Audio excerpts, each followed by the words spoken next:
We are live. So, hello and welcome to another episode of Loose Canon. We're back again. We're going to be finishing up our discussion, reading and discussion on the current season lore book, Dragonslayers. And yeah, so this week, well, first off, how have you been? Good. How have That's you good. been? I've been good. I actually played some Destiny, and that's You what I was gonna did. say. Yeah, Amazing. because of Guardian games, and man, Skateboards. yeah, that thing is fun. That thing is really It fun. is. Um, and that's the only reason I really played, to be honest, just because I wanted to get the free one. Uh, I saw that the purchase one is Yeah. Gallahorn themed, and that's Yeah. cool. But There's a whole set. Like yeah, honestly, you could deck your entire kit out with all Gallahorn equipment now. yeah. I mean, there was already a Gallahorn Sparrow, so I mean, it's not like it adds anything new to your flavor, but Sure, but it's a skateboard. It's yeah. better. I don't think actually do. There's no Crest of Alpha Lupi for the hunters, right? No, not yet. So There is so for the Titan. So for my the wife is Titans, always rock. Yeah, she's yeah, always rocking the Alpha. yeah, and because that's Gallahorn. Yep. Rather, Gallahorn is Alpha Lupi themed because Gallahorn was made from the armor. Yes. Blah blah Boom. blah. And I forgot what the Warlocks had. They had the helmet. Um, do you remember what it was called? Are you talking about uh the light one with Yeah, the Light wings on it? Beyond Nemesis. Yes, Beyond Nemesis. So, for those who don't know, just a little lore history lesson. So, the Battle of Twilight Gap, right? Uh, Yep. Guardians fought, and back in the day, people used to think it was only Titans fought, but it was everyone that's been like squashed. I don't know who fucking portrayed that idea. They're fucking wrong. And the Gallahorn was made by Crux Lamar using the armor pieces of the fallen Guardians, and so the Warlocks have the Light Beyond Nemesis, and then the Hunters and Titans have the Crest of Alpha Lupi. Yep. And Light Beyond Nemesis is probably the hardest one to actually like portray it because of it's just wings. But like when you look at the hunter, it's very clearly the winged wolf, and it's the same wings on Light Beyond Nemesis. Yeah. And then when you look at the Titan, it is the crest that is very clearly on Galahorn. Right. So yeah, everyone was there. Everyone's armor got yanked by Crux Lamar. Yeah, so that you can kind of imagine that there's like a battlefield with all these fallen warriors, if you will, and then they went and gathered up all their strewn about broken armor and then crafted them into these weapons to honor the fallen heroes of Twilight Gap. So it's kind of like a neat little folklore in game. Yeah, yeah. Um, what strikes me is like there's still quite a bit of mystery between Crux Lomar in the lore, and there's a few instances in the item um, flavor text whatnot Hmm. in the database that kind of allude to like maybe there was some nefarious stuff happening as well with the two of them, you know, because I think what I think what kind of kicked off our initial response to thinking Gallahorn was, you know, just the end all be all of all weapons was Yeah. just How the good it sheer fact was? that, yeah, how good it was, right? Uh, but remember when we did the quest to go get Gallahorn in D1? The Iron Gallagher, right? From Yeah, Rise of Iron. Yeah. yeah. And so like we had to craft these parts from key areas. Hmm. One of them being Bannerfall. We had to fight Hmm. the horde of enemies that came at us, which was almost like a little firefight mode, which was kind of fun. The two little things that we had to do. Hmm. Um, fun. That was actually fun. And then we go to the other Cosmodrome map, which was the big one that we used to ride sparrows on. It has the beach, and I don't remember the name of it, but it has that long, narrow bridge that runs down the center where everybody ended up fighting. And you got the Yeah. other piece from there. Yeah. And oh, come on. Yeah. Anyway, so there's a firefight there. But so it's just interesting. Like we're taking these pieces because at that time the Fallen were interested in them. Hmm. And then flash forward into Destiny 2, we have to go back to the Cosmodrome into the loot cave to get Galahorn as a reward from the throwback dungeon. Um, what's it called? The one that everybody likes. Grasp of The weird, Avarice? yes, with all the booby traps and stuff like Yeah. that. That one's a lot of fun too. Yeah. Yeah. Uh, so there's something going on with History of the Fallen, Hmm. obviously, because Twilight Gap, there was the whole, Yeah. battle there that whatever. But we still don't know like what the hell technically was Twilight Gap. What do you mean? Like what does that mean specifically It was a in like location sure, but why is it named that? because that's where the battle took place.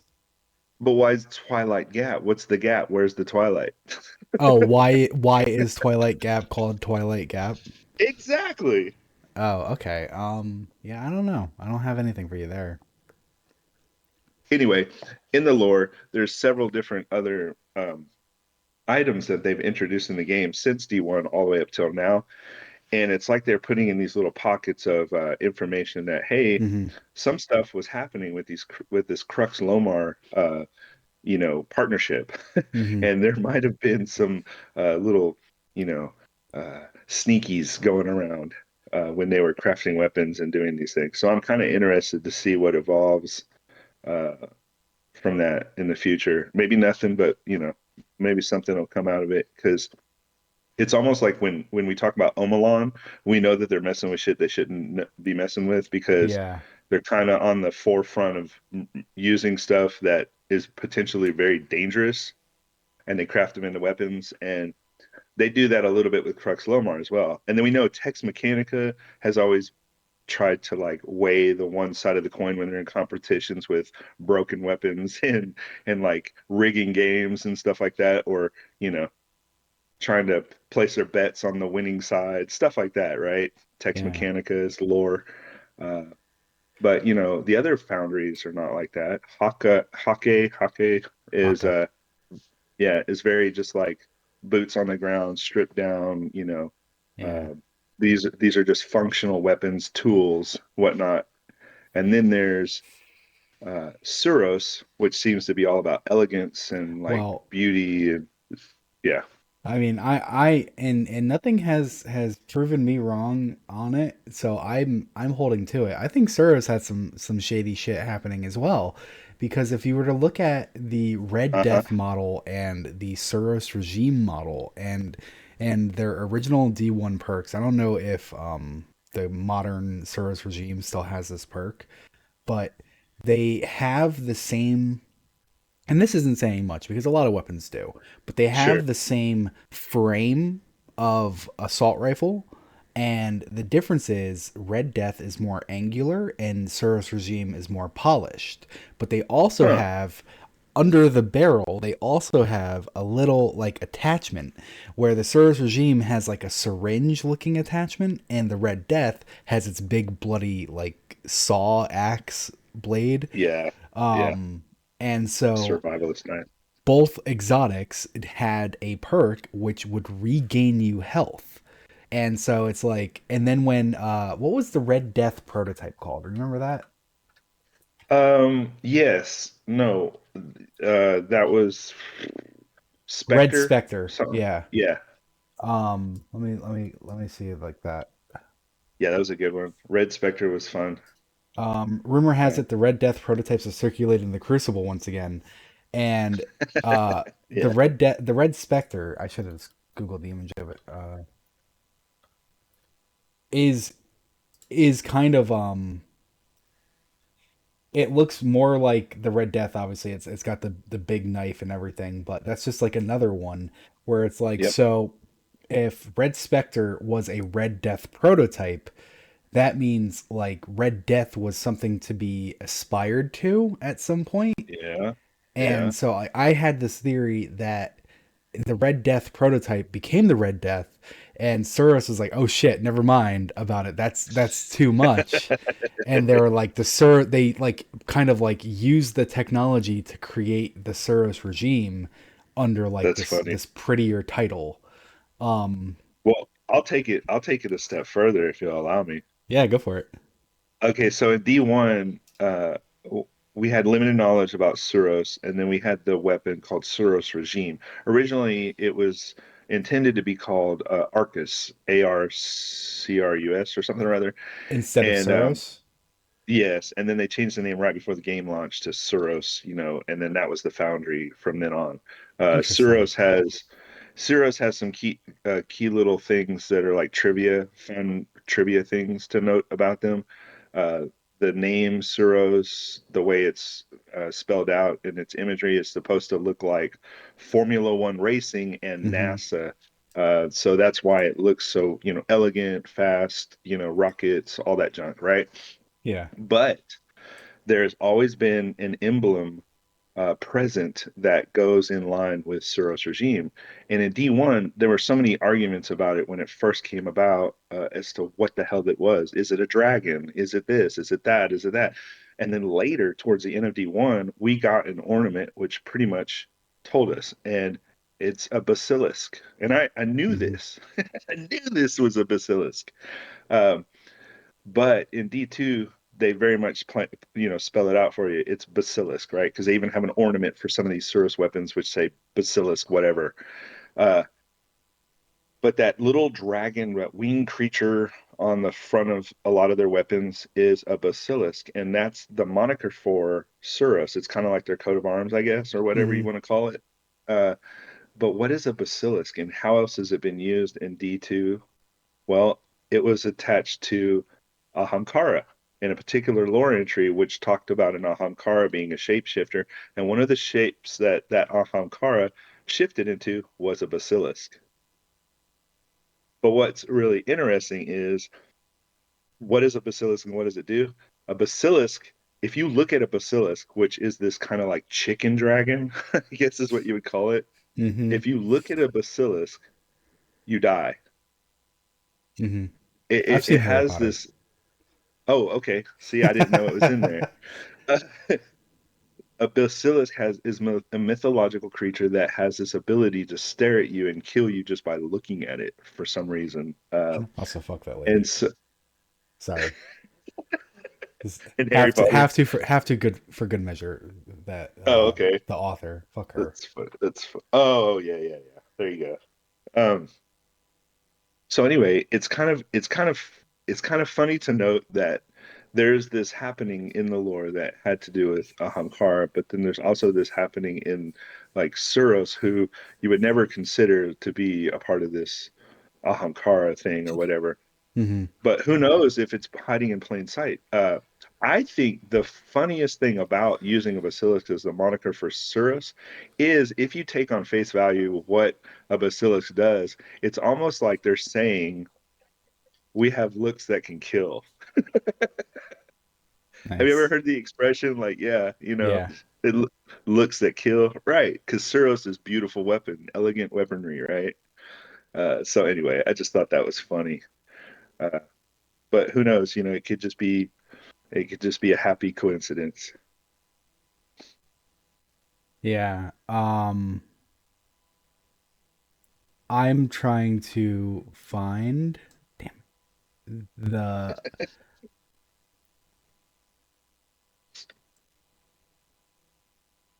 so I guess I can't find the lore tab on the All-Star Vector, Uh-huh. and I really wish I could because you brought up Gallarhorn bringing us back to Bannerfall and how things kind of have like maybe there's something like going on in the background that we don't know about type of Yeah. thing. And does this have it in here? I think this might have it. And Lysander, Speaker, Bannerfall, and Monarchy. So one of the things that changed from D1 to D2 was actually how Bannerfall was designed. So I'm going to put that up on screen now. And Oh yeah, yeah, yeah. This is good. Yeah. for those who don't know, Bannerfall in D2 is a scene of a fight between Cabal, Red Legion, and Guardians in general. I'm not sure if it's still New Monarchy on the opposite side, but it used to be New Monarchy versus this green side, and you can see this symbol kind of like on the wall here, on this banner here, up here painted, Yep. over here painted, banner. You know, it's scattered all over. Yep. That symbol was for the faction Concordat, and the Yep. Concordat faction was actually removed from the city. It was deemed like too dangerous to have in the city and replaced by the Future War Cult, which is ironic because Future War Cult did not end up doing some, or rather ended up doing some pretty fucked up shit at the end. Um, Right. before all the factions pieced out. And so the Concordat was led by a man named Lysander. And so Lysander, way back when there wasn't Guardian games, back when we had SRL, Sparrow Racing League, we were able to find a special sparrow called Lysander's Cry. And Lysander's Cry has a lore entry that says, according to the hidden in the wilderness beyond the city, Lysander rallies his supporters and plots his return. Some whispers of sympathizers in the tower and hidden gifts for guardians who honor him. And I was also trying to find where it actually mentioned uh, or if it actually mentioned, or if it's just like something that I had a theory for. Because I mean, it's been so long, you forget what's truth and what's theory. But so if I recall correctly, the reason Lysander was effectively kicked out of the tower was because he was kind of starting to go against the traveler as like this, like everything needs to be done in service of and to the traveler. And he's like, the fuck is that about, like. So yeah, so I think originally in the lore, because we have limited lore on Lysander specifically, but Hmm. there are mutterings in lore tabs, lore entries, and even Grimoire of basically it was Lysander wanted to kick up a more aggressive approach against the enemy. Hmm. And the consensus or vanguard, if you will, didn't want that. They wanted to kind of like, reserve most of their crap for the people and just fight as they can build at the same time. But Lysander was a little bit more aggressive and was like, no, we need to throw everything now and we need to Hmm. give the power back to the people and stop with this frilly crap with the speaker, basically. Yeah. And that's Yeah, kind of the he was viewpoint. Yeah. against the speaker. That's what it was. Yeah. He was specifically against the speaker and then by proxy kind of against the traveler as well. Yeah. Um Yeah. and so Which is and so ironic. Hold on. Which is funny because not ironic, but which is funny because like just for you people trying to figure out why is it called Concordat? Concordats are basically there or in historical times in real world are there to kind of usher in um, like a consensus between the Catholic Church and the people, right? So yeah. a concordat is a draft that would allow a pope to give back certain provinces and like materials and land back to the people and have them be under control of our certain things. So it's like an independent mediator between religion and then like day to day whatever it is, so that things can happen. Which is funny that they use it here for a faction, which is kind of like implying that the Concordat wanted to be the intermediary between what they were doing with the traveler and the speaker as a way to give people their power back or something or their land back or their material or their whatever it is control control back, I guess. So I guess in a way that would kind of go against you know what the whole premise was about D1 and the Traveler being this end all be all entity that we needed to, you know, basically, you know, we had a speaker for a representative that was kind of like preaching to everybody, walk into the light, that kind of idea. Anyway, sorry. No, no worries, no worries. You're good. Um, and so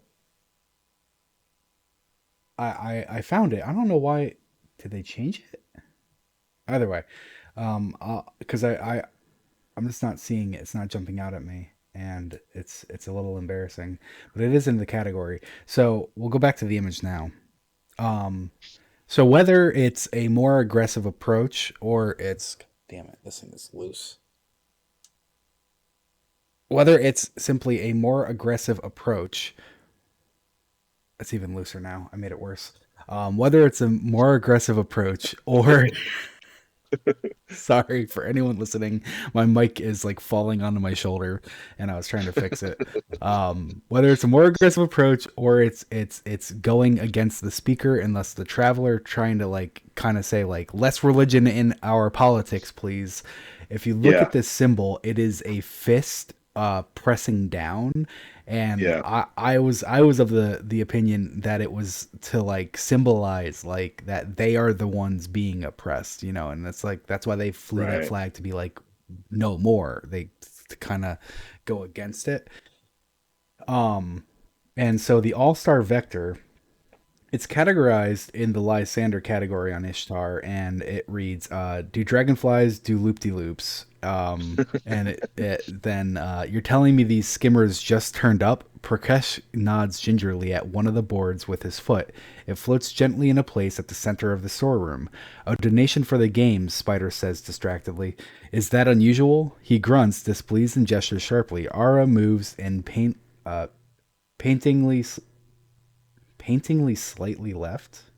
Oh, moves the painting slightly left of its Yeah, current position. Sorry, wobbling it's okay. precariously atop his chair. Usually, there's a bet involved. Prakash explains, or if it's official Vanguard merchandise. This almost looks like one of Niamuna's skyboards, though, and the Vanguard wouldn't be passing that around. Well, then it seems we've lucked out this year, right, Ara? Ara grumbles but obeys, hefting the frame into position. I think that did it, Prakash said, squinting at the painting. He doesn't see the point of it. A series of splotchy purple flowers along a dirt path, indistinct trees. The spider is gazing up at it like it's made of pure ether. Your donor leave a name at least? Spider sighs and reaches for a datapad. Let's see. 2 shipments, personal vehicle, skimmer, gift to the city. Ah, here, Concordat. Spider looks over at Prakash, who shrugs. No idea who that is. So basically, years ago, Yeah, back in D1, um, Lysander gave us a sparrow for the SRL, and yeah, now he's giving us skimmers. And with this new model coming up of episodes, it makes me excited to think that we might actually get a Lysander based episode where he's coming in and is like, you need maybe even in Lightfall he'd be coming in like as like a an ally, like our final ally to join the team, right, right? Especially right, if it's a more he always wanted a more aggressive approach, or maybe he's hoping to capitalize post Lightfall on right. removing the religious aspects from the city.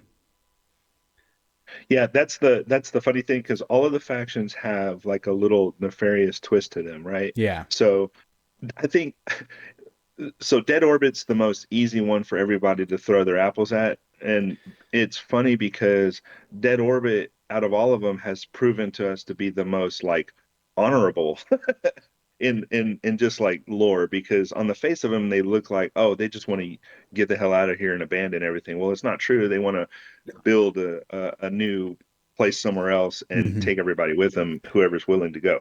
yeah. No, because And then and because I have to say this because I am a Dead yeah, Orbit fan. It was never about like fleeing or running away. yeah, They yeah, understood wherever we go, we're gonna fight. But it's the idea that if a million ships go in a million directions, humanity will survive. And right.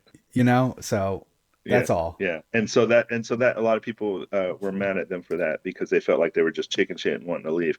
And then New Monarchy has their 7 tenets, which the last one is basically give up all your authority to The a opposite of representative that Concordat. would exactly. And then you have Future War Cult, obviously, we already know what's going on there because their whole idea is just war in this like inevitable fight that's going to continue and perpetuate. And the only way to step forward is to keep engaged in war. And then we had the heretical factions, which were Concordat, Ulantan's faction, which was the symmetry, and Hmm. then some other factions that were barely muttered, like Trinary Star Cult, Binary Star Cult, whatever you want to call them, and then a few little other things that we got, no information about. So, with that being said, what's funny is uh, Concordat and Lysander, if he is trying to win favor with us with gifts like Lysander's Cry Sparrow, or if he's trying to give us gifts with the skimmer to try to get on our good side, that could be a thing. But also it could just be that, hey, we've learned a lot of lessons throughout the history of this game, and now we're dealing with matters that are so severe and serious that the things need to be put aside, and maybe Lysander can help us.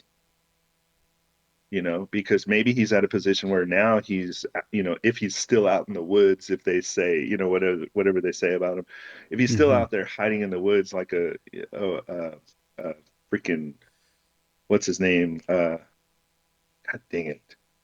Uh, anyway, if he's out there in the woods hiding, waiting for his return, uh, then maybe he's just come to the realization that, hey, holy crap, we've got a threat that's so big that we just need to like put everything aside and go at it. Yeah. Honestly, I would rather everything fall apart and just have a whole faction war, but I I don't mean, that think would that be. would work I in the mean, the lore. factions are gone though. Like new Yeah, war cult. The war cult was like dismantled, and New yeah, Monarchy and Dead Orbit pieced out, which is hilarious. Like Dead Orbit's like, all right, we've had enough. We've been ready to go for years now, so we're fucking out of here.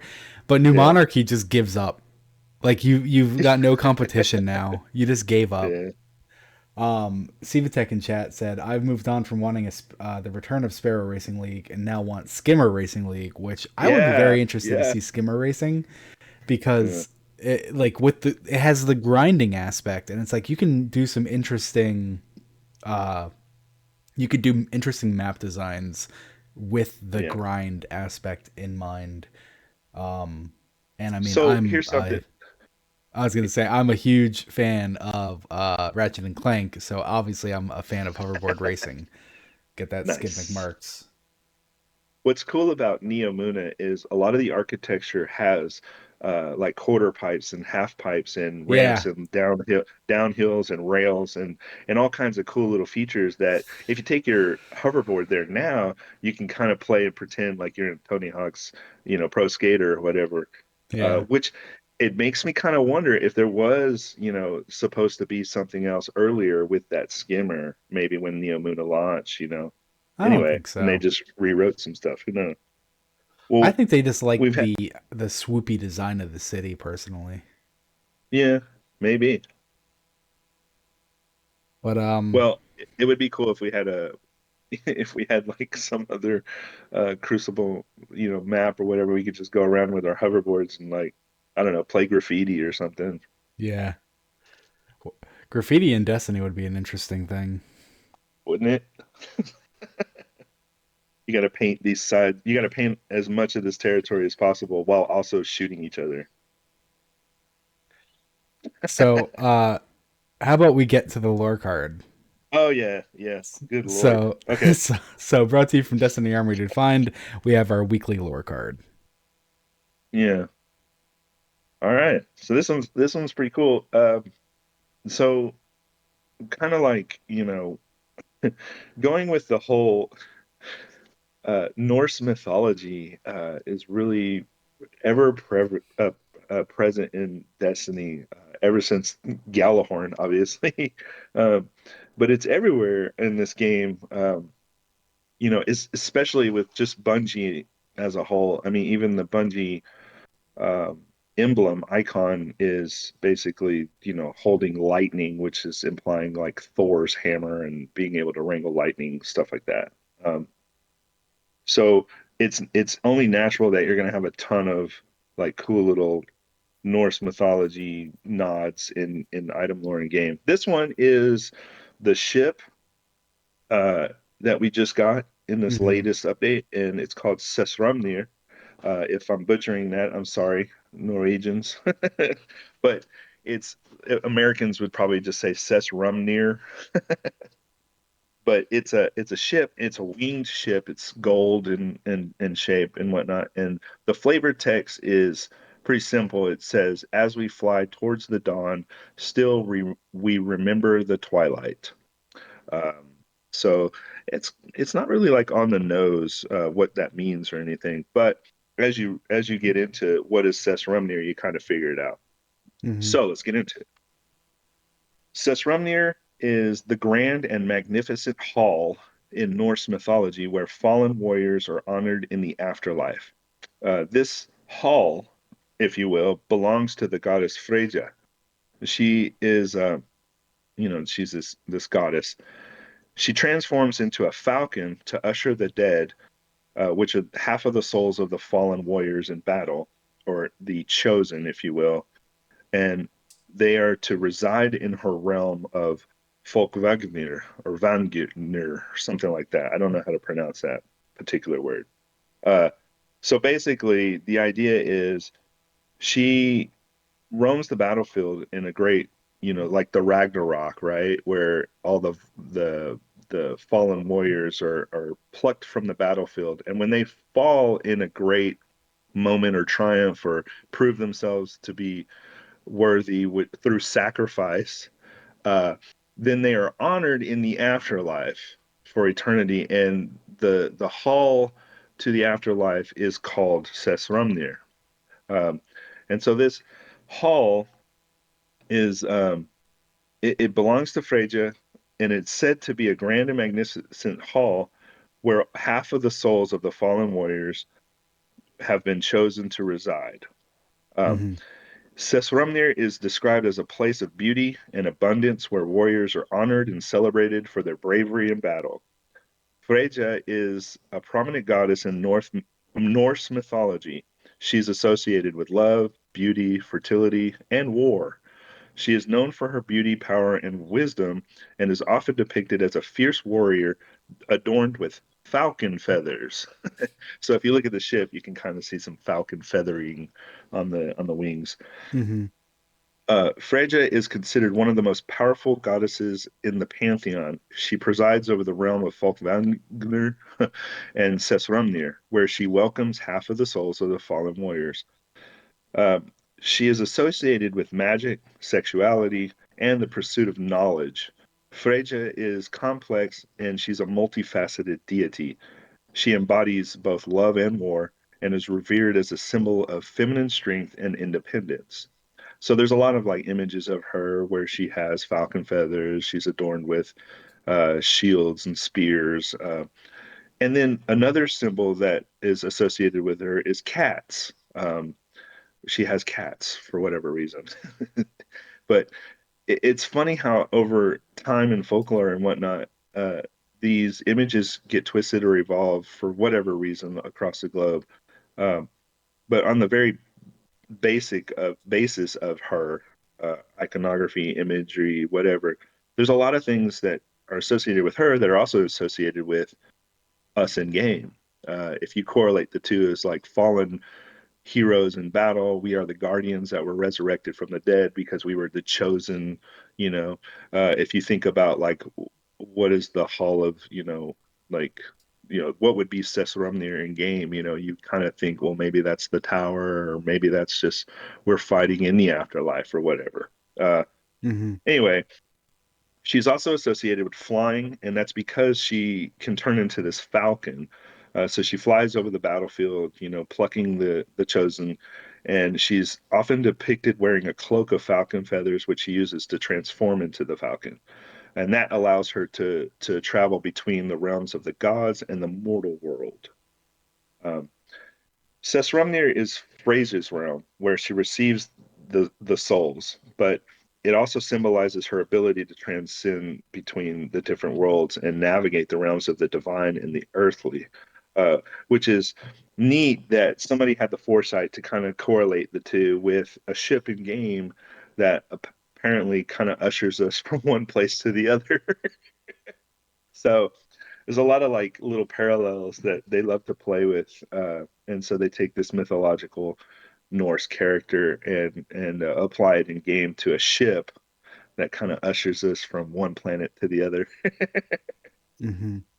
Uh, but your mind goes into a lot of places. Like, are we really just, the chosen few to battle in Ragnarok? And we have so many nods to like Norse mythology, like Galahorn, and then we've got a whole kit of items that just were put in game that all are Galahorn themed, and they all Hmm. kind of have their own little nods to Norse mythology. So there's a ton of stuff in here. That's an interesting thing to think about. Like, obviously, there's not going to be like a grand reveal that all along Destiny was Norse mythology, but Right, right. Bungie takes inspiration from so many things, and I wonder how much, if any, inspiration could be like is Final Shape like Ragnarok. Like Yeah, things like that. Is going into the Traveler like going? What if it's like a almost like a perversion of Norse mythology, where inside the Traveler is Valhalla, and that's why Cade is there yeah, because he died a yeah, warrior's death, and yeah. instead of Ragnarok is coming to decimate the gods, it's going in to Valhalla to fucking like let's end this, and it's like they're taking it the step Exactly. further.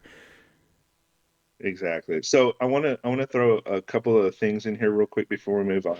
So Of one, course. if you didn't already know, which shame on you, Galahorn is the horn that is used to to signal the coming of end times. So there's this great horn in Norse mythology which Hmm. is blown, and it basically says, "Okay, here's the end of times."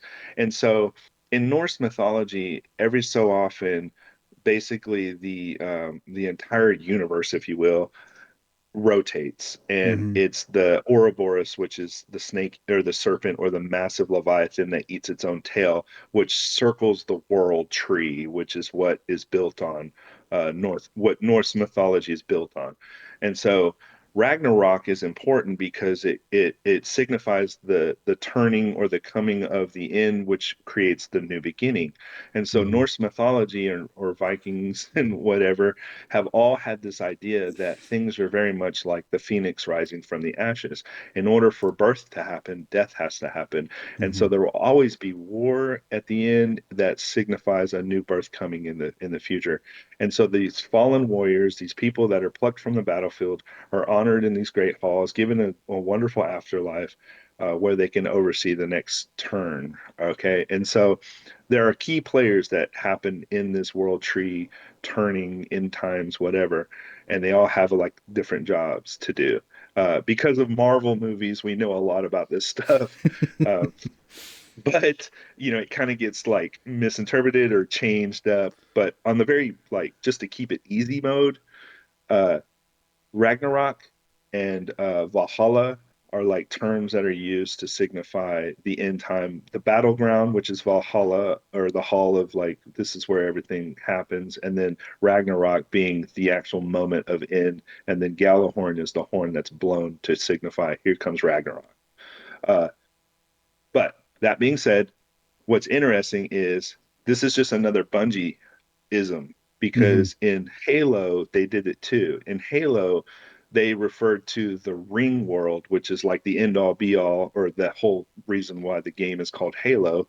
It's this circular ring world that was created by an advanced, super intelligent alien species called the Forerunner, which basically annihilated everything in the galaxy, but also kept seeds to bring back life. And in the Halo rings contain the DNA to bring back all of the life for the universe. And so what the Spartans and all the characters from Halo discovered is that these Halo rings carried all of this, information that was created by these long forgotten people called the Forerunners. But they call the Halo ring Valhalla, and one of the battlegrounds that you fight on in Halo, this perfect like area, is called Valhalla, and then it was even renamed in their game to Ragnarok as another version of it. So they've been playing with this concept forever. That's funny. Uh-huh. Um, I no one could see because we have the lure card up, so I'm gonna take that down. No one could see, but I held back a laugh there because as you were saying that about the Halo ring and how the Halo rings all had the DNA, the seeds of like all the species and everything.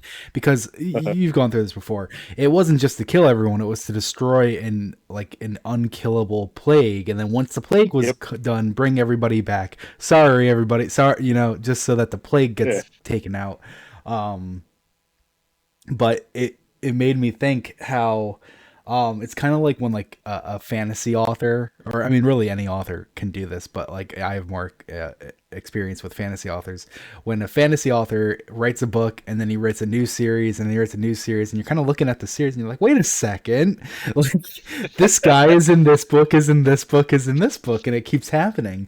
Yeah. And so I was just That's funny. thinking when you said about the seeds, I was like, yeah, kind of like how the pyramids have all the sliced up worms and Uh-huh. cabal and scorn, and then Yep. but they're not rings, they're pyramids, so that's different. But then they did make a ring around the traveler for a minute there. So Yeah. Yeah. This is funny because this not only happened in Destiny or is happening right now in Destiny, it happened in Halo, but it also happened in Marathon. in Marathon has Marathon, the I make same idea. makes more sense because Yeah. this is a spiritual successor to Marathon. Yeah. Yeah, exactly. So it's kind of funny that there's just like these rotating themes. And so I guess if you want to go back to the Gjallarhorn Norse mythology lore or whatever, it's kind of like the rotating of, existence, right? Into a new Yeah, existence. yeah. One final thing on this, and then we're gonna get into this book, and we're gonna have to fucking rush to finish it, I think. Yeah, yeah. Um, uh, the fun thing about Gjallarhorn, Yallarhorn, however you're a stickler for pronouncing it, they actually sold replicas like back in like a number of years ago. Yeah. And then they sold them again. I don't know if the more modern ones. I think the modern ones are like Nerf guns. I I can't have them speak. both. Yeah. You have them both. Okay, then Yeah. you can actually do this. I don't know if you knew it. I don't know about the Nerf one, but the original one, if you were to blow into the back end of it, it does make the sound like the actual Norse mythology Yallarhorn. And if anyone at home has one and goes to try it and it doesn't work, you're just not trying hard enough. So just keep blowing into the back of that Yallarhorn, and you'll hear it if you just really try. Oh my God, dude. You're gonna make so many people go blow into their Gjallarhorns. I mean, if anyone would fall for that, that's on them. I mean, that'd be so funny. Like a fucking It does have some slots on the side, like where you would put your mouth. So maybe yeah. it does whistle if you blow hard. What is it? Like a didgeridoo. Yeah. The I actually use those up slots to those. hang it on the wall. That's where the hook I have on the wall holding it. Nice, nice. Yeah. Yeah. I don't All have a right. I don't have a Gallahorn, but I do have. I keep it in my desk for safety. Ariana's vow. Oh yeah. Heck yeah, dude. Imagine an Also, intruder walks into your house and you pull out a destiny weapon on him. a Hawkmoon, naturally. Of course. Hawkman, of I mean, course. how do you not have a Hawkmoon? It's embarrassing I if you don't don't. know. Look at my You finger gotta have one. discipline. I I have have one. none. Oh, what's this? This is my fucking drawer of secrets. I got a butterfly knife. That's illegal. Hide Is it. it? Oh, you're gonna get us canceled on Twitch. It's not an actual knife. It's a bottle opener. Oh, okay. Well then it's okay. I also I think have I a had one that whole. was a comb. I also have a whole bunch of Taco Bell sauce. Which ironically was a commercial for Gallahorn. What was it? Taco Bell did Taco Bell. that? That's awesome. Remember Taco Bell commercial, the live action trailer They for gave away Destiny they had gave away copies of Destiny, right? Back in like yeah, 2014. Yeah, I do yeah, remember that. yeah. Okay, well that ends our drawer of mystery segment. It's a new one. I don't know if we're gonna keep doing it. Oh shit. This All right, show, let's read this stuff. yeah. So last week we left off on the Bone Trader's Tale, and so I will be reading this. It's a long one, so buckle up. They tracked the Ahamkara to the gutted remnants of an outpost. Through vegetation so thick they had to abandon their sparrows and continue on foot. Should have had a skimmer.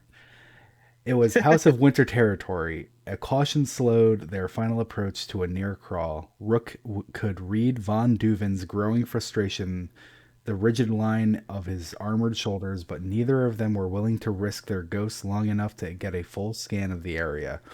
The Ahamkara was waiting for them at the center of the ring moss covered ruins, as if they'd arranged a formal meeting. It was smaller than Rook had expected, no larger than a jump ship. The creature stood unmoving in the open, spine curled into a dramatic bend, jaws agape. It looked as if it was smiling. More like a comical preserved specimen from a warlock's study than a living thing. Rook opened her mouth to ask if it was normal. Then Von Duven raised his rifle and fired in the same smooth movement so abruptly that Rook flinched. The Ahamkara dropped to the dirt. Its serpentine coils roiled under the paroxysms of agony, the great beast flopping over itself in the dust. But all the while it still smiled its toothy smile, its eyes gleaming. Finally, Von Duven strode forward with a blade and casually cleaved the thing's head from its neck. The Ahamkara's flesh began to fray and deform, as if it had always been an ephemeral substance. Within a minute, there was nothing left but bones. Rook kept a hand on her cannon, expecting the creature to leap to its skeletal feet for an encore. But the sizzling hiss diminished and the bones lay still. There's so many typos in this. Yeah. Not much of a hunt, Rook said in the resulting silence. Every other light bearer in the city had a dragon hunting story these days, true or otherwise. None of them went like this. Von Duven knelt in front of the skull. Make something up. Rook watched him bemused until the Titan took his sword and turned it over in his hands, using the hilt to hammer a few teeth loose. I thought the wish dragons were supposed to be powerful. What if the Fallen could wish for our extinction? Von Duven said, turning over the smallest of the fangs in his fingers. That's the kind of power we're talking about. Rook looked up at the ruins around them. Wonder why nobody on our side has tried that yet. Von Duven shrugged. Maybe they didn't do it right. Maybe the world where we win is too different from this one and they left us behind. The thought made Rook uneasy. A lot of would-be dragon hunters were missing, vanished, as if they never existed. She thought those light bearers scattered across 100 reflections of the same clearing, 100 impossible wishes. The Ahamkara were dwindling. What if humanity's last ticket off a doomed world was going with them? We should get some bones back to the warlocks, Rook said. Von Duven laughed. He slipped his teeth into one of his ammunition pockets on his bandolier. Help me gather up the rest of this. That's an Yeah. interesting I like this lore idea. card or Yeah, whatever you call it. Yeah. lore entry, I guess we would call Yeah. it. It's a Yeah. really interesting idea that what if you did wish for something and it kind of created maybe like its own distributary. Like here's your little pocket universe where it is Yeah. true. Yeah. And it's kind of like what I've been wrestling within this game since V1, probably sometime in like Crota, the Crota expansion, Hmm. is are we wrestling with parallel universes and alternate slash timelines? Because you really can't say timeline in this damn game at Hmm. all because it's insignificant. Time Yeah. is of no consequence. So anyway, long story short, too late. Are we really are we really talking about separate realities that we're pulling in and out of? And like just like you mentioned in here, as a almost a throwaway line, but just planting a seed. Hmm. It's almost like the Ahamkara could have granted a wish to somebody, and then now they're on a whole separate, and then they never existed in our reality anymore. It's like, Oh, Oh. you know what I Yeah. mean? So like just wrestling with that idea is kind of interesting. Yeah, and it because like it says, a lot of would-be dragon hunters were missing, vanished as if they never existed. And so it's not so much that, because we've had that happen before with like Praedyth and stuff, where all of Yeah. Kabir's fire team went missing so thoroughly that they were basically erased from the timeline. And that's Yeah. not what this is saying, because Rook is saying we still know that they went missing. We are aware of their existence, but they're gone so cleanly that we have no trail left to find or follow them. And Exactly. that's scary on its own, because that's like saying they walked into another pocket dimension.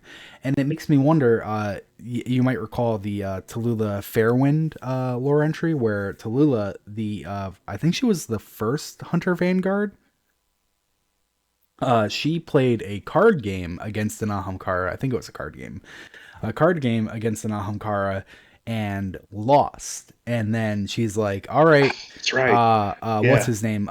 Something 8. He was an Exo. He became the next Vanguard." She goes, "All right, looks Yep. like it's you now. You're the Vanguard. I'm walking off into the sunset with this Ahamkara to who the fuck knows where." Right. Yeah. Oh, and you just made me think, like, is there more to this? Because we know there's two sides of this coin. Mm-hmm. There's the insatiable need and quest for knowledge, which has its own double-edged sword, but then there's also the loss of memory and trying Mm-hmm. to get it back and like not knowing what happened or where we came from. So like when we talk about this overarching theme for Destiny and like the veil containment as containing all the memories of the known universe, blah blah blah, and then we talk about like we woke up in this post-apocalyptic uh world and we're trying to figure out where we came from. It makes me think about throwaway dialogue lines from D1, like when the cryptarch says, you know, other cryptarchs argue if certain facts are even real or true or Mm-hmm. were rewritten, Mm-hmm. and that's why like historical documents and things that we have in game are sometimes like confused with other things or just like when Eris says what's a pineapple, right? It's just like, huh? You know what I mean? Yeah. Who would crossbreed pine with apples? Yeah, such a good line. I'll substitute breadfruit instead. Yeah. Yeah, I don't know, man. it makes you wonder. Another interesting thing before we move on to the next entry. Another interesting thing here is, um, they say how so many people have. I want to have the exact line. Every other light bear in the city had a dragon hunting story these days, true or Yeah, otherwise. So this is like deep into the Great Hunt, right? This is not day yeah. one, and here's this Ahamkara smiling. It's just waiting for them. It's out in the open. It's not hiding. It's not doing anything. They start shooting it. It dies. It decomposes down to nothing but bones. And the entire time, while it was in pain, air quotes at the very least, dying, again air quotes, it's smiling the whole time. And it's like, Yeah. did the Ahamkara figure something out like midway through? Were they like, wait a second, like, is this like dying so that they take our bones? Like, what if that was never a thing for them at the start? Like, what if they were like, what if they never wanted to die?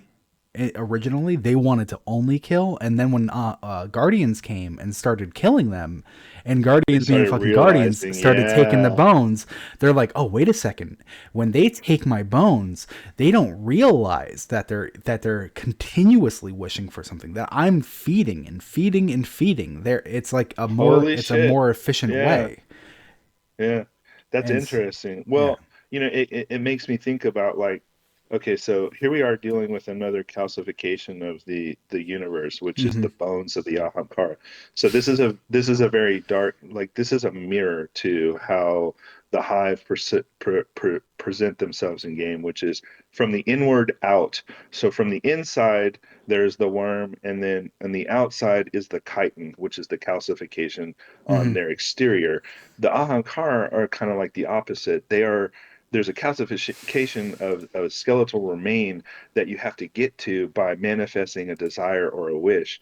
And it Hmm. seems to only be triggered, if I'm correct me if I'm wrong, because I don't know of any other instances where like it has it only ever been guardians that made wishes that came true? Oh, I'm sorry. Can you repeat the question? Has it only ever been light bearers that have made wishes that came true in game or in lore? I mean, Awoken, right? That was Yeah, Mara's whole thing, the wall of wishes, this way to like contract yeah, Riven into making exactly the wishes that she wanted. yeah. But is there something else to that for her and then like the rest of us in this other, you know, I don't know. Well, Maybe I'm reaching. I forget the race, but there was a race that had Ahamkara before us.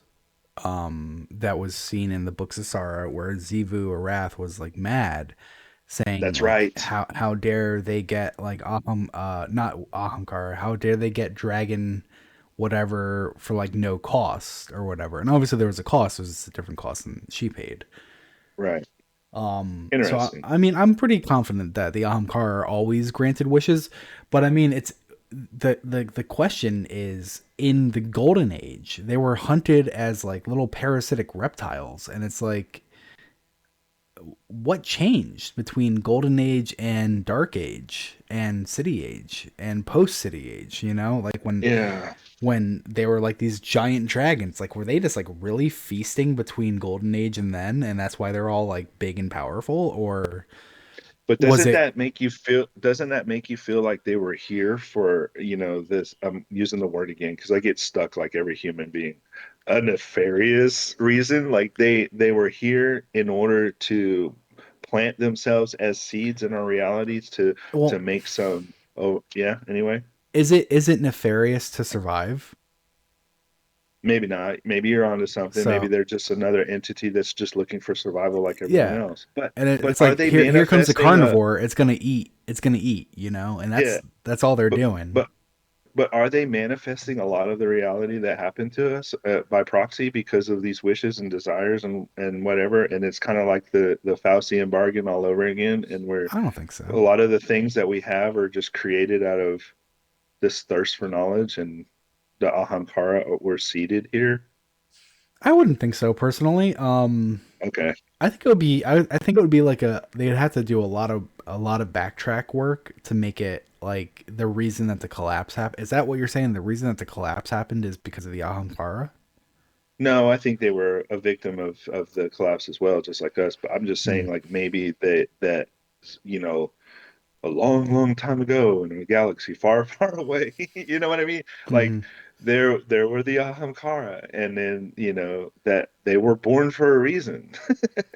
Well, I mean, like if you were to ask me, do I think that they're an invasive species? I would say Yeah, absolutely. They are an invasive yeah, species, but I don't think they're a malicious species. Um, yeah. Okay. because Something greater was more. There was a much greater threat, obviously, although and I guess you think about, yeah, I was gonna say I guess they are malicious because like Riven had talked about how like her mate was like actually kind and how unusual that was, but it's like yeah, do they have to be malicious to feed? Like they have to get you to like desire things. So it's like there's a yeah. little bit of a I'm a little conflicted on if I would call them malicious or not now that I think Okay. about it. I do like the line about how everybody has a really good story of their fight with Ahamkara. This was too Mm. easy. Maybe you need to just make one up. Yeah, maybe they're all made up. Yeah. To put it in context, I just thought of a good example. Uh, was it malicious for like ancient humans to just follow a woolly mammoth until it died? No, you're right. So Yeah. like that's kind of like It's Ahamkara survival. are effectively fucking us and like fucking with us, but they're doing it so that they could eat. Like that's just how they Yeah, do it, you know. yeah, makes sense. All right, well, Uh, I guess I'll read the next one because we yeah, got a you read that book. one. Good thing is that we have this one, next one, and that's it. It's good timing. The last one's a big one. Yeah, I'll read that one. You get to read that one. All right, this one's called The Wise Woman's Tale. A moment, Eris called, and Wei Ning left her side to doubtlessly join some other fray. The Ahamkara carcass lay on its side, dead. At last, Eris felt her fingertips itch with the arc energy she had channeled a moment ago. She tensed, stretched, caught her breath. It was early morning. The sun had just begun to edge over the horizon. She walked around the beast, surveying the damage they had done. They they had caught it unawares, trapped it, blinded it, felled it. Eris stopped when she saw the yawning chasm in its belly. Wei Ning had made this fatal cut. Viscera had spilled out and steamed in the flesh morning light. A rib jutted from the wound, white and gleaming. Eris unsheathed her sword. She could have a trophy, just this. Hadn't Shax dragged a skull twice his size back to the city? She laid the blade's edge against the creature's rib. The bone chipped her sword and took its due. Before releasing a sliver of the Hafnkar's remains, a piece of bone lay at her feet. When Eris picked it up, her vision tunneled, and she heard whispers. The bone was wet and raw and shiny. She held it between her thumb and forefinger and smiled. Origin, Yeah, origin, origin. Eris, get your rock off my map. Yep. So this is Eris's rock origin story, how she got that damn rock, and evidently she had it the whole time. Yeah. Well, I mean, we knew she had it going into the dark below. Yeah, Oh, sorry for yawning so much. no worries. Your brains are overloaded. You got to hit the air conditioner. Yeah, that's what you always say. It definitely feels that. I feel like pressure in my head right now. Yeah, it's science, man. That's what happens. Science rules. Yeah, it does. Um, Uh, do you have anything more to say about this entry? no, other than it was cool and graphic, and Wei Ning is Yeah. is a pretty big badass, though. Yeah, so they were just on a big hunt themselves, and this is obviously pre Marimbrium battle Yeah, because yeah, Wei Ning's alive, Eris is still just like chilling with her light. yeah, Everything goes wrong after this. Don't worry. yeah. This is kind of like that key moment in time that where, like people don't. This is one of those moments where you don't realize this is going to change your entire future. Hmm. Oh, So it's so then funny. the final entry is Valis Forge's epilogue because this whole book has just been a series of stories that Saladin Forge has been telling the Cabal to kind of prep them about like Ahamkara and how dangerous they are. Yeah, Just so, as Saladin finished his final tale, he shook his head regretfully. He'd been foolish to think that the Wish Dragons were gone for good. If the past had taught him anything, it was that all things repeat in time.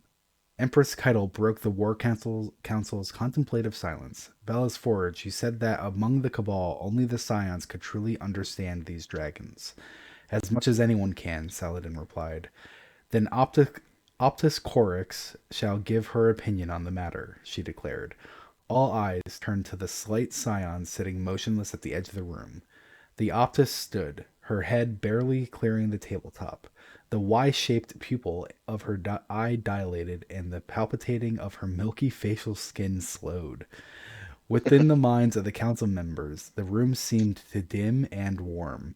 A pleasant hum began to emanate from the walls. After a relaxing moment, a series of images surfaced in their minds. Cabal Fleet, Ahamkara, Shackles, Scion Officer, Mindscape, Goblet, God Thought, Oxa, Shackles Break, New Torah Bottle, Scion's Throne.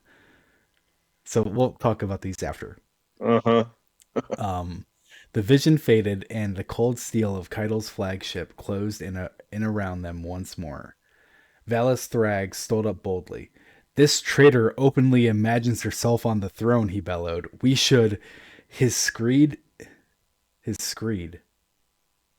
Is that a word? Probably Screed? scream. Probably scream. Okay. Sorry for the typos. His scream was interrupted by a spike of psychic feedback, like a momentary migraine. Everyone was immediately slammed into another vision sequence. Cabal Fleet, Ahamkara, Shackles, Valis Thrag, Bargain, Mars, Hive corpses burning, fallen corpses floating in space, human corpses buried in rubble, Cabal corpses hanging, Emperor Thrag. Thrag sagged back into his seat, stunned. The Optus struggled back to her chair and placed a small piece of moist cloth over her exposed eye. Empress Keitel swallowed hard, as if fighting back nausea. You made your point, Optus. And what point is that exactly? Asked Tha'arek, his hand on his forehead. Thou are all traitors in waiting? Exactly, Saladin calmly replied. It doesn't matter who wishes for what, or how well-meaning they are. Optus Corax understands that the Ahamkara feed off unintended consequences. That's why we started the Great Hunt in the first place. It was that we couldn't trust the Ahamkara. It wasn't that we couldn't trust the Ahamkara, it's that we couldn't trust ourselves. You are not the Cabal, Tha'arek fired back. Empress Keitel held up her massive hand for silence. The Optus's visions remind me of the former Evocate General, Amunarath. Amunarath thought she could control hive magic to our benefit, and it cost us our homeworld. Let us not fall into the same trap again. We will not attempt to capture the Ahamkara alive. Keitel stamped her foot on the ship's deck. It was decreed. Unfortunately, she continued, we must also protect ourselves from those who lack our forbearance. Once the witness is dealt with, the Ahamkara should return to extinction. If there is to be another great hunt, the Cabal will support it. She stamped her foot on the floor once again before standing up. The council was adjourned. As the rest of the commanders filed out, Keitel paused near Valis Forge. I know you regret the harshness of the Great Hunt and long for another solution, the Emperor said. But even with the benefit of hindsight, do you see another way? Saladin shook his head in resignation. If the past had taught him anything, it was that all things repeat in time. That's a great way to start and end that Wow. entry. Right? Wow. I started to laugh there at the end because it dawned on me. She's kind of like doing like a judge thing, and instead of having a gavel, she's just sitting there at the table and she just stomps her foot to like, this is settled. I have stomped my foot now. And it's like, what? Right. That's Like, so funny, dude. you fly spaceships and you're settling things by stomping your foot? Okay. Yeah. What? So they call them space rhinos, So, yeah, space and rhinos, but they space have like, turtles. yeah, and then they have like elephant feet and tusks, Yeah. sort of. Well, I mean, rhinos have elephant feet, don't they? Yeah, I guess you're right. Yeah. But they do, because rhinos don't have tusks, so they do have like elephant tusk, but Yeah, same but deal. no trunk. Yeah. Yeah. Interesting. They're morphs. Morphs got to morph. Um yeah. So we have two visions here of what would be wished for. And so the first is obviously from Optus Corax, which is imagining the Cabal fleet finding an Ahamkara, shackling them.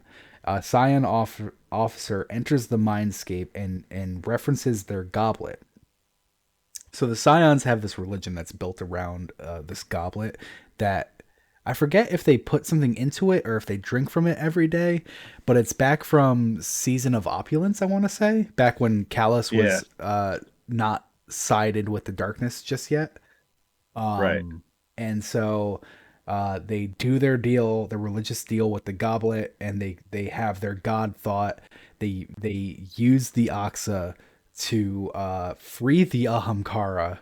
Shackles break to free the Ahamkara and make a new Torah bottle where the Scion rule, which is Yeah. literally what all of the Scion are actually doing all this for.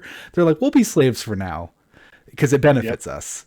That's Yeah. that's their whole deal, and they're just like waiting for this moment to like, got it. Yeah. You know, And I think that's the clearest explanation I've ever heard anyone ever say about the Goblet God thought Oxa. Like what you just said was pretty interesting because up until now I don't think most people, even in the lore, had like pretty clear idea that that's what's going on, you know? Like okay, so the Oxa machine, we know it's mysterious, it's a whatnot, prediction engine. but there you go. It's a prediction engine. And so like they go through this ritual, they drink from the goblet, and then they can kind of like use the prediction engine, if you will. Hmm. But it's kind of like neat that you put it in ways that kind of show how the machine is used, you know, Yeah, in like a real simple way of showing people how the machine is used. yeah. So So yeah, they envision it. They see their path. They free the Amkara. Hooray! new to our Because battle. yeah, actually, it's really interesting to think that they would effectively use the Oxa as Mara uses the Wish Wall. Yes, thank you. So technically, we can make Ahamkara wishes. We just have to use the Oxa. And then Oh man. the second one is kind of the same. The Cabal fleet, they find the Ahamkara, they capture it. Valis Thrag goes right up to it. Time to fucking make a deal. Let's go. And he decimates Mars. Hive corpses are burning. Fallen corpses are in space. Human corpses are buried in rubble. Cabal corpses, because it's a more personal grudge that he has against them, are hanging. They're not just like Yeah. killed. They're Yeah. displayed. And he's the emperor. So everyone's a Yeah. traitor. And It's that's unintentionally too. You know, it's like yeah. because he wouldn't do that. That's not something that he's like actually aspiring to do. But in the back of his Right. mind, he would really like to be emperor. Yeah, and so that kind of goes to show like okay, so in the real world, we have laws and authority, and we create these constructs for society, and you know we have all these ascribed moralities and whatnot that we use to keep ourselves in line.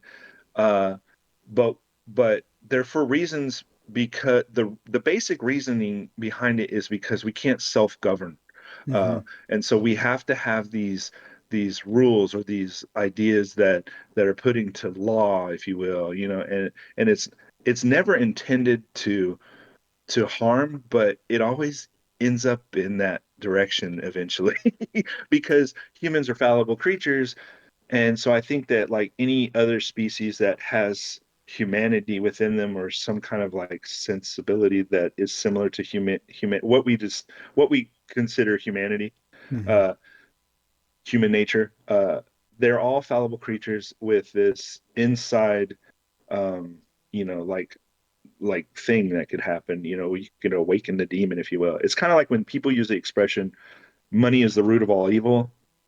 So like you could give the most purest, awesome person in the world a bunch of money and they would inevitably do something mean Yep. or bad, right? It's kind of like Yep. the same idea with the wish dragon. Like you're not trying to because your Yeah. heart is pure, but it could be that you end up doing something that just makes you a bad person. Does that make Yeah. sense? It does. At least to me, it does. I think it does. Yeah. And so Saladin kind of is trying to say, like, you know, this is the folly of humanity and people and everything, and like, you know, this is the reason why we got to kill them all because this is just dangerous no matter what, and we have to have a subset of rules to basically, you know, keep us from falling into these treacherous deals with Ahamkara because it always leads to something bad because that's kind of the Faustian bargain, right? Hmm. Yeah. I actually kind of, because of, not because of Ahamkara, but for like my entire life, I've always kind of had like a fear of the careful what you wish for fear, right? Uh, Yeah, to the monkey's paw. extent, yeah, like a monkey's paw, exactly. And I think I might have mentioned this before. One of my favorite movies, which I didn't see until I was like an adult already, so it's funny that I had this fear as a kid.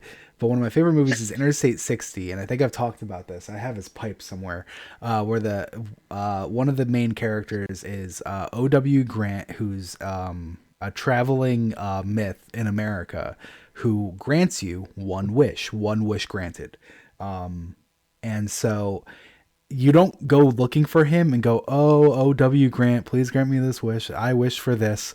He's just kind of there, like you're in Starbucks and you're like, "Oh, I wish," and he's like, "You got it." You know, he's got his fucking pipe. He's like, "You got it, granted," and it Ooh, happens. sucks. Yeah. And Yeah. so like at the beginning of the movie, Michael J. Fox his cell phone breaks because he knocks over OW, and then he's like apologizing, and then a big truck comes and he pulls OW out of the way, and he dropped his cell phone. The truck crushes his phone and he goes, "I wish this didn't happen. I wish it. I wish. Oh," and he goes, "All right, granted." And instead of OW coming around the corner and getting knocked down by Michael J. Fox gets out of his car, distracted on his cell phone, hit by the truck. And it's like, "Oh, Yeah. you got your wish, buddy. You wish it didn't happen." Um, and so Shit. I've had like a fucking worm in my brain since I was a child. Don't ever say it. Don't ever out loud say "I wish for," because it's gonna go bad. It's gonna happen. The day that I do, it's gonna go bad. Yeah. So I'm like terrified of it. Like unless I'm like talking about things like I wish in Destiny for this to happen. Like because that's like, oh well, Destiny had some dumb idea that I had happen. My bad, everybody. Yeah. Can I tell you a story? Because you just reminded me something Yeah, of from my course. youth. Okay, so I'm Native American, Cherokee, Park Creek, whatever. But anyway, um, one of the things my grandmother used to tell me was a story about, like tricksters. Mm-hmm. And then my grandfather, who later in life was kind of like my surrogate father Mm-hmm. for a time. Anyway, he used to love to tell me a bunch of Native American stories too, but they get twisted and told, retold, whatever. Yeah. But there's this one particular one, and I think it's kind of relevant to the world just because these stories are handed down, but they're also passed parallel. Like Yeah. stories happen all over the world, and this has been a fascination for me since I could remember. But everybody has a version of a lot of the same stories. Mm-hmm. And so here's one, and it's kind of like a cultural thing. But basically, the story goes, and I'm reading this off of a Native American website that I have Mm-hmm. saved. Um, so this is about the coyote and the Columbia. One day, Coyote was walking along. The sun was shining brightly, and Coyote felt very hot. "I would like a cloud," Coyote said. So a cloud came and made some shade for Coyote. Coyote was not satisfied. "I would like more clouds," he said. More clouds came along, and the sky began to look very stormy. But Coyote was still hot. "How about some rain?" said Coyote. The clouds began to sprinkle rain on Coyote. "More rain," Coyote demanded. The rain became a downpour. "I would like a creek to put my feet in," said Coyote. So a creek sprang up beside him, and Coyote walked into it to cool off his feet. "It should be deeper," said Coyote. The creek became a huge, swirling river. Coyote was swept over and over by the water. Finally, nearly drowned, Coyote was thrown up on the bank far away. When he woke up, the buzzards were watching him, trying to decide if he was dead. "I am not dead," Coyote told them, and they flew away. That is how the Columbia River began. That is very relevant. I like that. Yeah. So it always reminds me of a lot of times we ascribe uh, this idea of the basic trickster, right? And Mm-hmm. so the trickster it's a Native American entity that is prevalent in a lot of different tribes, um, and they all have different versions of them and different tales. Mm-hmm. but it's something that it's not like it just happened here in North America with indigenous people. It's something that culturally got spread across the globe. And whether primitive people were speaking in primitive languages and passing on stories that got told and retold, or they had similar happenings in like different areas, and then travelers walked amongst them and told these as the best they could, and then they got reinterpreted. A lot of cultures around the globe have similar stories. Hmm. So when you think about tricksters or genies or leprechauns, happy St. Patrick's Day, by the way, Oh uh, yeah. you can you can think about like the Ahamkara as like the trickster-esque entity in game that the bargain is happening. But what's Hmm. funny is a lot of these primitive stories go even further than what we've fantasized them as just being, oh, don't make a monkey's paw bargain with somebody or don't make Yeah. a wish that'll turn against you. A lot of times the folklore was really written not to tell you, hey, be careful what you wish for, but to tell you that, hey, a lot of times when you're wishing and you're thinking that something bad happened because of the wish and you were tricked by a trickster, honestly, it wasn't any of that. It was just human nature and the world, just human nature or just nature itself, that happened at the same time. And so we lose a lot of that in a lot of our storytelling. And so the Native Americans kind of like were saying, look, Kaidu's making all these wishes, and then the Columbia River happened. But was he really doing that? Or was he just in the middle of something that was already going to happen? Mm. And he thought he was the center of the universe, when Yeah. really he was just a part of nature all along. Yeah, because I that's a really good point because it didn't just happen. A cloud came, more clouds Uh-huh. came. It started to rain. A creek formed because of the rain, and then he foolishly just like, oh, sweet, free creek, and he gets in it, Yeah, and then it became a fucking river. yeah, yeah. Yeah, exactly, right. And then he thought like, oh crap, I better not wish. And I'm lucky to be alive, and there's buzzards, ready to pick my carcass apart. But he had to yell at him, I'm not dead. Leave me Yeah. alone. You know.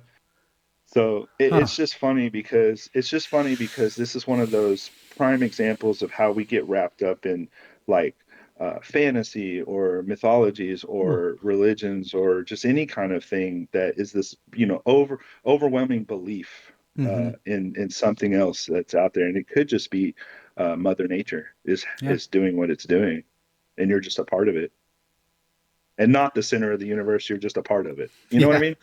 Yeah. Absolutely. That's a good story. Yeah. All right. Well, I think that's going to be it for us this week. And you said that you got a notification about your collector's edition. It was delayed 3 weeks. It wasn't delayed. It's just one of those like buffer emails that they're telling you, hey, if you were wondering why it hadn't come, it's Yeah. because you got 2 to 3 more weeks to wait. I can't help but think that there's just some warehouse somewhere, and it was supposed to have shipped like last month, Yeah. and then they're just trying to kick the can a little bit further with an email just to Yeah. keep you from going, what the hell? Yeah. And that's what I mean. They probably were like, well, the whole thing is delayed, and we don't want it to come out too soon. Like, uh, Exactly. Into the Light. That's starting in April. Like maybe, right? It's Into the Light. Yeah, 2 to 3 Okay. weeks would be about Uh, right. and that's starting in April. Maybe there's some like context in the collector's edition that would spoil Into the Light content, you know. So maybe they Ooh, want us yeah, good call. to get it at the same time roughly. Not have it today and then have 3 weeks going. The fuck is all this about? And then we get Into the Light and we're like, oh, it's that. That's what it was talking Yeah, about. right. Um, Real quick, just of to course. say, Into the Light is a really good title for this because we have a song that was written by Murder by Death, and Hmm. the song was used in the trailer that showed Cade's death. And then the song is the repeating line go Hmm. into the light, right? Um, so it's really cool that they kind of use this phrase into the light. It's almost like maybe we're gonna hear a little bit more about um, where Cade is right now, or maybe not. I don't know. I just hope that we get some cool shit that explains what's what's the where inside the Traveler? Yeah, I don't know if Into the Light will have anything like that because just based on the image I saw and everything it said fight forever guardian, and I mean that's just kind of a throwaway line nowadays, but it said that, and whenever they say things like that, you can't help but think, are we actually going to get a real horde mode in Destiny?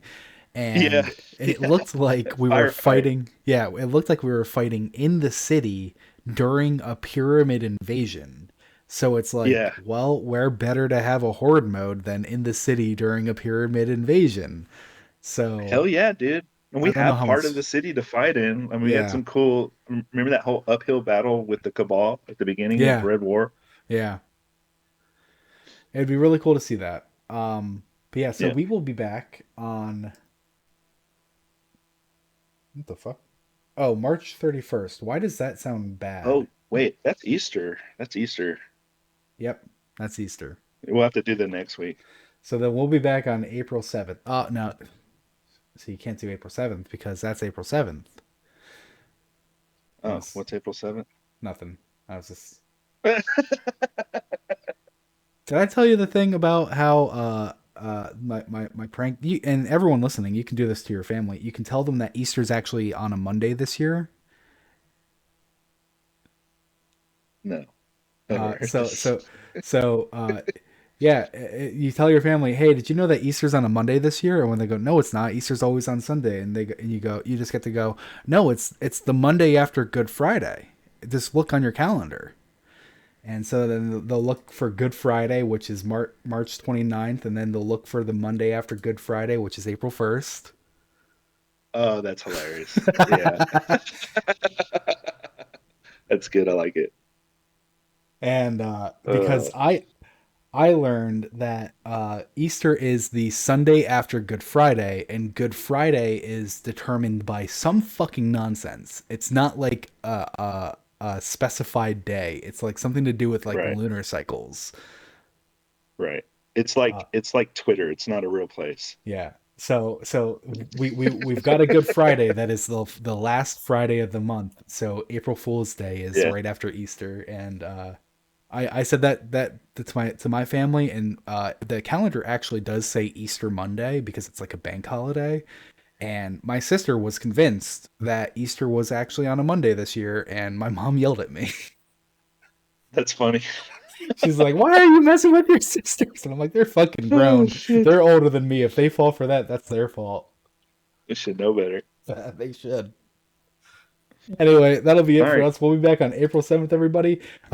Maybe if we're lucky with a new lore book, collector's edition, and if we're not, That would be with a new cool. lore book. So we'll have Yeah. something fresh. Bye, everybody.